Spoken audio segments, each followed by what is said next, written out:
Last episode முடிக்கும்போது நம்ம ஒரு கொஸ்டின் கேட்டோம். இந்தியாவுக்கு டேலண்ட் இல்லையா, இல்லை சிஸ்டம் இல்லையான்னு. ஆனஸ்ட்லி 2025 2023 காத்தியா கப் ட்ரீக்கு அப்புறம் நிறைய பேர் என்ன நினச்சிருப்பாங்கன்னு தெரியுமா? சரி, ஒன்று ரெண்டு வாட்டி நடந்துருச்சு, லக்கி பேட்சாக இருக்கலாம், கோல்டன் ஜென்ரேஷன் இருக்கலாம்னு சான்ஸில் ஜெயிச்சிருப்பாங்க. ஏன்னா ஃபுட்பால் ஹிஸ்ட்ரியில் ஒன்று ரெண்டு வாட்டி இந்த மாதிரி மிராக்கிள்ஸ் நிறையா நடக்கும். ஆனால் 2026 அவங்க என்ன பண்ணாங்க தெரியுமா? இன்னும் பெருசாக ஜெயிச்சாங்க. 2026 மினர்வா அகாடமி மறுபடியும் யூரோப்புக்கு போச்சு, மறுபடியும் அன்பீட்டன் ரன், மறுபடியும் ஃபைனலுக்கு போச்சு, மறுபடியும் ட்ராஃபி அடிச்சது. இந்த தடவை பிரேசில் அகாடமிக்கு அகேன்ஸ்டாக ஃபைனல், ரிசல்ட் 2-1 விக்ட்ரி. இன்னும் ஷாக்கிங் என்னன்னா, சம்மரில் ஃபின்லாண்டில் நடந்த ஹெல்ஸ்னிக்கி கப்பும் வின் பண்ணாங்க. ஒரே சம்மரில் 2 யூரோப்பியன் இன்டர்நேஷ்னல் ட்ராஃபிஸ். இப்போ இது லக்கா, இல்லை இதுக்கு பின்னாடி வேறு எதுவும் இருக்கா? இது வரைக்கும் இந்த வீடியோவை சப்ஸ்கிரைப் பண்ணாமல் பார்த்துட்டு இருந்தீங்கன்னா மறக்காமல் சப்ஸ்கிரைப் பண்ணிவிடுங்க.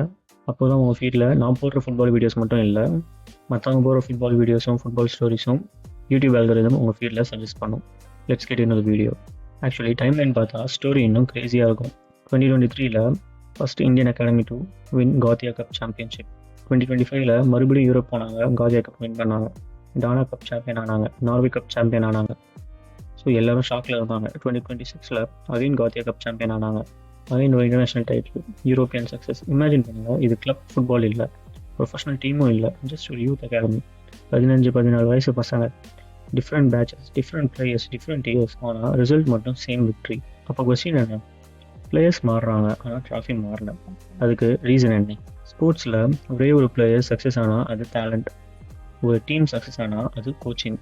ஆனால் different age groups, different years, different countries, repeated success வந்தால் அதுக்கு ஒரு பேர் இருக்குது, சிஸ்டம். மான்செஸ்டர் சிட்டிக்கு ஒரு சிஸ்டம் இருக்குது, மார்ஷியாவுக்கு ஒரு சிஸ்டம் இருக்குது, அஜாக்ஸ் அகாடமிக்கு ஒரு சிஸ்டம் இருக்குது. வெஸ்டர்ன் இந்தியாவில் யாராவது அப்படி ஒரு சிஸ்டம் க்ரியேட் பண்ணியிருக்காங்களா? இதை பற்றி ரிசர்ச் பண்ணும்போது ஒரு நேம் கிடச்சிது, Ranjit Bajaj. Indian football follow பண்ணுறவங்களுக்கு இந்த ஃபேஸ் புதுசு இல்லை. கொஞ்சம் பேருக்கு ஹீரோ, கொஞ்சம் பேருக்கு வில்லன், கொஞ்சம் பேருக்கு ப்ராப்ளம், கொஞ்சம் பேருக்கு சொல்யூஷன். அவர் இன்டர்வியூ கொடுத்தாலே அது நியூஸ் ஆகிடும், ட்விட் போட்டாலும் அது நியூஸ் ஆகிடும், ஏஐஎஃப்எஃப் பற்றி பேசினா அது நியூஸ் ஆகிடும், ரெஃப்ரி பற்றி பேசினாலும் அது நியூஸ் ஆகும், கிளப் ஓனர்ஸ் பற்றி பேசினா அதுவும் நியூஸ் ஆகும். ஏன்னா ரஞ்சித் பஜாஜ்க்கு ஒரு ஹேபிட் இருக்குது, மைண்டில் இருக்கிறத ஃபில்டர் பண்ணாமல் பேசிடுவாங்க. அதனால தான் இந்தியன் ஃபுட்பாலில் மோஸ்ட் கான்ட்ரவர்ஷியல் பர்சனாலிட்டி லிஸ்ட் எடுத்தால் அவர் பேர் கண்டிப்பாக இருக்கும். ஆனால் இந்த கான்ட்ரவர்சிக்கு முன்னாடி ஒரு முக்கியமான கொஸ்டின் இருக்குது. 2005 ஐஎஸ்எல் இல்லை, பிக் ஸ்பான்சர்ஸ் இல்லை, ஃபுட்பாலுக்கு மீடியா கவரேஜ் ரொம்ப கம்மியாக இருந்துச்சு, பேரண்ட்ஸ் ஃபுட்பாலை ஒரு கரியராகவே பார்க்கல. அப்போ யாராவது அகாடமி ஸ்டார்ட் பண்ணாமல் அது ரிஸ்கி தானே. ஆனால் ஒரு பிஸ்னஸ் எக்ஸ்பேண்ட் பண்ணுறதுக்கு பதிலாக ஃபுட்பால் அகாடமி பில்ட் பண்ண டிசைட் பண்ணாங்க. அதுவும் ஸ்டேட் சாம்பியன் ஆகணும்னு இல்லை, இந்தியன் சாம்பியன் ஆகணும் கூட இல்லை, யூரோப்பில் ஜெயிக்கணும். இந்த கிரேசி விஷன் எங்கேருந்து வந்தது? யார் இந்த ரஞ்சித் பஜாஜ்? அது புரிஞ்சுக்க கொஞ்சம் நம்ம ஃப்ளாஷ்பேக்கு போவோம். ஒரு business man football academy start பண்ணுறேன்னு சொன்னப்போ நிறைய பேர் சிரிச்சிருப்பாங்க. இது இந்தியா, கிரிக்கெட் தான் ஃபியூச்சர், ஃபுட்பால் என்ன இருக்குன்னு கேட்டிருப்பாங்க. ஆனால் ஒரு ஆள் இது எல்லா டவுட்ஸும் இக்னோர் பண்ணாங்க. அவர் பேர் ரஞ்சித் பஜாஜ். அவருக்கு அகாடமி ஓப்பன் பண்ணுறது தான் கோலே. அவருக்கு பெரிய ட்ரீம் இருந்துச்சு, இந்தியாவிலேருந்து வேர்ல்ட் கிளாஸ் ஃபுட்பாலர்ஸை கிரியேட் பண்ண முடியணும். இந்த சென்டென்ஸ் இன்றைக்கி நார்மலாக கேட்குது, ஆனால் 2005 இது ரொம்ப பெரிய ஸ்டேட்மெண்ட். ஆக்சுவலி ரஞ்சித் பஜாஜ் ஒரு இம்பார்ட்டன்ட் டெசிஷன் எடுத்தாங்க. இந்தியாவில் இருக்க அகாடமிஸ் மாதிரி அகாடமிஸ் பில்ட் பண்ண விரும்பலை. யூரோப்பில் ஒர்க் ஆகிற மாடலில் இந்தியாவுக்கு ஒன்று ட்ரை பண்ணாங்க, யூரோப்பில் ஒர்க் ஆகிற மாடல்ஸை இந்தியாவுக்கு கொண்டு வர ட்ரை பண்ணாங்க. ரீசன் சிம்பிள், நம்ம கோல் ஸ்டேட் டூர்னமெண்ட் வின் பண்ணுறது இல்லை, நேஷனல் ட்ராஃபி வின் பண்ணுறது இல்லை, கோல் யூரோப்பில் கம்ப்ளீட் பண்ணணும். அதனால் ட்ரைனிங் டிஃப்ரெண்ட்டாக இருந்துச்சு, ஃபிட்னஸ் டிஃப்ரெண்ட்டாக இருந்துச்சு, டிசிப்ளின் டிஃப்ரெண்ட்டாக இருந்துச்சு, ஏஜ் குரூப் டெவலப்மெண்ட் இருந்துச்சு. ரிசர்ச் பண்ணும்போது ஒரு பேட்டர்ன் ரொம்ப கிளியராக தெரியுது. மினர்வாக்கு குயிக் சக்ஸஸ் ஒர்க் பண்ணல, லாங் டேர்ம் பிளேயர்ஸ் டெவலப் பண்ண ஆரம்பித்தாங்க. 12 வயசு, 15 வயசு, 17 வயசு, ஒவ்வொரு ஏஜ் குரூப் இருக்கும், செப்பரேட் பிளானிங். அதனால தான் பிளேயர்ஸ் மாறினாலும் சிஸ்டம் மாறல. ஆக்சுவலி ரஞ்சித் பஜாஜ் ரிப்பீட்டடாக சொன்ன ஒரு விஷயம் இருக்குது, இந்தியாவில் டேலண்ட் இல்லைன்னு சொல்லாதீங்க, டேலண்ட்டை தேட மாட்டோம்னு சொல்லுங்கன்னு சொன்னாங்க. 140 கோடி பாப்புலேஷன் இருக்க இந்த நாட்டில் ஃபுட்பால் ஆடுற பசங்க லட்சக்கணக்கில் இருக்காங்க. ஆனால் அவங்களுக்கு கரெக்ட் கோச்சிங் கிடைக்குதா? எத்தனை பேருக்கு நியூட்ரிஷன் கரெக்ட் இருக்குது? எத்தனை பேருக்கு ஸ்போர்ட்ஸ் சயின்ஸ் கிடைக்குது? எத்தனை பேருக்கு வீடியோ அனாலிசிஸ் மூலியமாக கோச் நம்ம பண்ணிகிட்ருக்கோம்? இன்டர்நேஷ்னல் எக்ஸ்போஷர் எத்தனை பேருக்கு கிடைக்குது? ஆல்மோஸ்ட் அதெல்லாம் ரொம்ப ரொம்ப கம்மியாக இருக்குது. அதனால தான் மினர்வா பிக் சிட்டிஸில் மட்டும் ஸ்கவுட்டிங் பண்ணாமல் சின்ன சின்ன towns, villages, school tournaments, local competitions, எங்கெல்லாம் டேலண்ட்ஸ் இருக்கோ அங்கெல்லாம் போய் தேட ஆரம்பித்தாங்க. ஐடியா சிம்பிள், டேலண்ட் கிரியேட் பண்ண முடியாது, டேலண்ட்டை ஐடென்டிஃபை பண்ணலாம், டெவலப் பண்ணலாம். நம்ம எல்லோரும் ஃபுட்பால் அகாடமினா என்ன நினைப்போம்? Trophy, cup, medal. ஆனால் மினர்வா ஃபிலாசபி கொஞ்சம் டிஃப்ரெண்ட். அவரோட ஃபோக்கஸ் பிளேயர்ஸ். ஒரு பிளேயர் பால் கண்ட்ரோல் பண்ணணும், பாசிங் நல்லா பண்ணணும், டெசிஷன் மேக்கிங் பண்ணணும், அவங்களுக்கு ஃபிட்னஸ் நல்லா இருக்கணும், மென்டாலிட்டி அதிகமாக இருக்கணும், எஜுகேஷன் நல்லா கொடுக்கணும், கம்யூனிகேஷன் கிளியராக இருக்கணும், லீடர்ஷிப் கரெக்டாக இருக்கணும், எவ்ரி திங். பிகாஸ் யூத் ஃபுட்பாலில் டோர்னமெண்ட் வின் பண்ணுறதை விட ப்ரொஃபஷனல் ஃபுட்பாலர்ஸை கிரியேட் பண்ணுறது தான் முக்கியம். இதுதான் யூரோப்பில் சக்ஸஸ்ஃபுல் அகாடமிஸை கிரியேட் பண்ணிட்டு இருக்கு. அவங்களோட மாடல்ஸும் இதுவாக தான் இருக்குது. அதே அப்ரோச்சை மினர்வா இந்தியாவில் இம்ப்ளிமெண்ட் பண்ண ட்ரை பண்ணிச்சு. கொஞ்சம் கொஞ்சமாக இந்த ஃபிலாசபி ரிசல்ட் கொடுக்க ஆரம்பிச்சது. இந்தியாவில் யூத் லீக் டாமினேட் பண்ணாங்க, யூரோப்புக்கு போனாங்க, ட்ராஃபி எடுத்தாங்க, 2023 ஹிஸ்ட்ரி கிரியேட் பண்ணாங்க, 2025 யூரோப்பியன் ட்ரிபிள்னு பேர் எடுத்தாங்க, 2026 மறுபடியும் காத்தியா கப் வின் பண்ணாங்க. இப்போ யாராவது இது லக்னு சொன்னால் நம்புற மாதிரி இருக்கா? பிகாஸ் 1 ட்ராஃபி லக்காக இருக்கலாம், 2 ட்ராஃபி கோயின்சிடன்ஸாக இருக்கலாம். ஆனால் 3 வருஷம் different age group, different countries, ஆனால் சக்ஸஸ் மட்டும் ரிப்பீட் ஆகிட்டு இருக்கு. அது லக் இல்லை, அது சிஸ்டம். ஆனால் இந்த சக்ஸஸோட கூட ரஞ்சித் பஜாஜ்க்கு ஒரு பெரிய ப்ராப்ளம் ஆரம்பிச்சுது. அவர் இந்தியன் ஃபுட்பால் சிஸ்டம் ஓப்பனாக கொஸ்டின் கேட்க ஆரம்பிச்சிட்டாங்க. அதுக்கப்புறம் அவர் இந்தியன் ஃபுட்பாலில் மோஸ்ட் கான்ட்ரவர்ஷியல் மேனாக மாறிட்டாங்க. நார்மலி ஸ்போர்ட்ஸில் யாராவது சக்ஸஸ் ஆனால் எல்லாரும் அப்ரிஷியேட் பண்ணுவாங்க, அவார்ட்ஸ் கொடுப்பாங்க, மீடியா ப்ரைஸ் பண்ணோம். ஆனால் ரஞ்சித் பஜாஜ் ஸ்டோரி கொஞ்சம் டிஃப்ரெண்ட். மினர்வா யூரோப்பில் ஹிஸ்ட்ரி கிரியேட் பண்ணிட்டு இருந்துச்சு, இன்டர்நேஷ்னல் ட்ராஃபிஸ் வாங்கிட்டு இருந்துச்சு, இந்தியன் அகாடமிக்கு இம்பாசிபிள்னு சொன்ன ரெக்கார்டை பிரேக் பண்ணிட்டு இருந்துச்சு. ஆனால் அதே டைமில் இந்தியன் ஃபுட்பாலில் ரஞ்சித் பஜாஜ் பேர் இன்னும் ஒரு ரீசனுக்காக ஃபேமஸ் ஆகிடுச்சு, கான்ட்ரவர்சி. சோஷியல் மீடியா ஓப்பன் பண்ணாலே, இன்டர்வியூ பார்த்தாலே, பாட்காஸ்ட் பார்த்தாலே ஒரே ஒரு ஆள் பயங்கரமாக போல்டாக பேசிட்டு இருப்பாங்க. கொஸ்டின் என்னென்னா, அவர் ஏன் இவ்வளோ ஓப்பனாக பேசுகிறாங்க? சிம்பிள் ஆன்சர், அவருக்கு இந்தியன் ஃபுட்பால் மேலே கோவம் இல்லை, கன்சர்ன் இருந்துச்சு. அவரோட பிலீஃப் ரிப்பீட்டடாக இன்டர்வியூவில் வந்த ஒரு ஐடியா, ப்ராப்ளம் பிளேயர்ஸ் இல்லை, ப்ராப்ளம் சிஸ்டம் தான். கொஞ்சம் யோசிச்சு பாருங்கள், 140 கோடி population, thousands of football tournaments, lakhs of young football players. அப்போது நேஷனல் டீம் லெவலுக்கு பிளேயர்ஸ் ஏன் ரொம்ப கம்மியாக வராங்க? இது ரஞ்சித் பஜாஜ் மட்டும் கேட்ட கொஸ்டின் இல்லை. இந்தியன் ஃபுட்பால் ஃபாலோ பண்ணுற நிறைய கோச், ஃபார்மல் பிளேயர்ஸ், எக்ஸ்பர்ட்ஸ், இவங்க எல்லாருமே டிஃப்ரெண்ட் சோர்ஸில் இதே கன்சர்னை எடுத்து வச்சுருக்காங்க. ஆக்சுவலி ரஞ்சித் பஜாஜ் பற்றி 2 ஒப்பீனியன்ஸ் இருக்குது. அவரை ஃபியர்லெஸ்ன்னு சொல்கிறாங்க, யாரும் பேசாததை இவர் பேசுகிறாங்க, இந்தியன் ஃபுட்பாலில் சேஞ்சஸ் வேணும்னா இப்படி தான் பேசணும்னு சொல்லுவாங்க.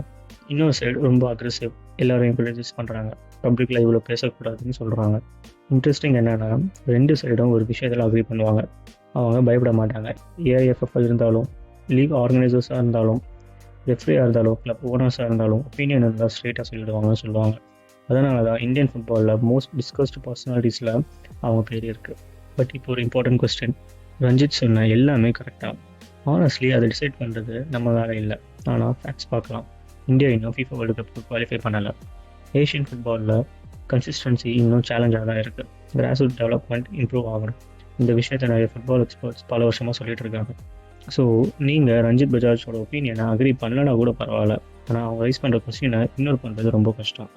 ஆக்சுவலி இந்த வீடியோ ஃபுல்லாக எனக்கு ரொம்ப பிடிச்ச விஷயம் என்னென்னா, கொஞ்சம் யோசிச்சு பாருங்கள், ஒரு அகாடமி, ஒரு விஷயம், ஒரு சிஸ்டம் யூரோப்பில் ரிப்பீட்டடாக சக்ஸஸ் அச்சீவ் பண்ணிகிட்டு இருக்கு.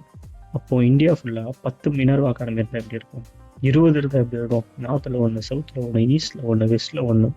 Same quality coaching, same long term planning, same belief. அப்போ இந்தியன் ஃபுட்பால் எப்படி மாறும்? இந்த கொஸ்டினுக்கு இன்னும் ஆன்சரே இல்லை. ஆனால் அதை ட்ரை பண்ண ரஞ்சித் மாதிரி சில பேர் ஆல்ரெடி ஜேர்னி ஸ்டார்ட் பண்ணிட்டாங்க. ஆனால் இந்த ஸ்டோரிக்கு இன்னும் ஒரு சாப்டர் பாக்கி இருக்குது. ட்ராஃபிஸை விட பெருசாக இருக்கிற சாப்டர், லெகசி. இந்த வீடியோ ஃபுல்லாக நம்ம நிறைய ட்ராஃபிஸ் பார்த்தோம். Gothia cup, Dana cup, Norway, Helsinki cup, யூரோப்பில் இந்தியன் அகாடமிஸ் வின் பண்ணதை பற்றி பார்த்தோம். ஆனால் எனக்கு பர்சனலி மினர்வாவோட பிக்கெஸ்ட் அச்சீவ்மெண்ட்டாக இந்த ட்ராஃபிஸ் தெரியல, பிக்கெஸ்ட் அச்சீவ்மெண்ட்டாக ஒரு பிலீஃப் தெரியுது. கொஞ்சம் யோசிச்சு பாருங்கள், கொஞ்சம் வருஷம் முன்னாடி இந்தியன் அகாடமி யூரோப்பில் ஜெயிக்குமா? இம்பாசிபிள். இந்த லெவலில் டிஃப்ரெண்ட்டாக இருக்கும், ஃபுட்பால் கல்ச்சர் டிஃப்ரெண்ட்டாக இருக்கும்னு சொல்லியிருப்பாங்க. ஆனால் இன்றைக்கி அதே கொஸ்டினுக்கு ஆன்சர் ஆல்ரெடி கிரவுண்டில் கொடுத்தாச்சு. வார்த்தையில் இல்லை, ரிசல்ட்டில். ஸ்போர்ட்ஸில் ஒரு மேட்ச் வின் பண்ணலாம், அது லக்காக இருக்கலாம். ஒரு டோர்னமெண்ட் வின் பண்ணலாம், அது கோயின்சிடன்ஸாக இருக்கலாம். ஆனால் 2023, 2025, 2026 அகைன் இவங்க கப்படிச்சிருக்காங்க. இந்த ஸ்டோரி ஒரு கோல்டன் ஜென்ரேஷனோட ஸ்டோரி இல்லை, இது ஒரு வின்னிங் கல்ச்சரோட ஸ்டோரி.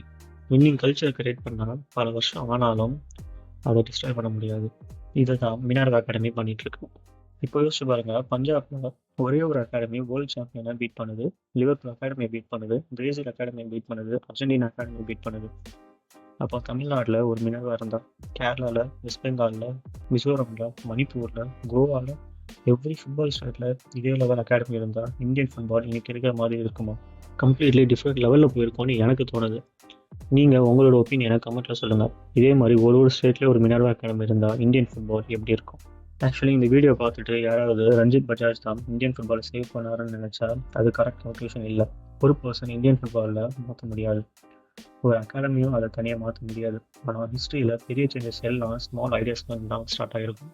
லா மசியான ஒரு அகாடமி அஜாக்ஸ்ல இருந்து வந்து ஹிஸ்ட்ரி கிரியேட் பண்ணிச்சு. இன்னைக்கு இந்தியாவில் மினர்வா அதே மாதிரி ஒரு எக்ஸாம்பிள் கிரியேட் பண்ணியிருக்கு.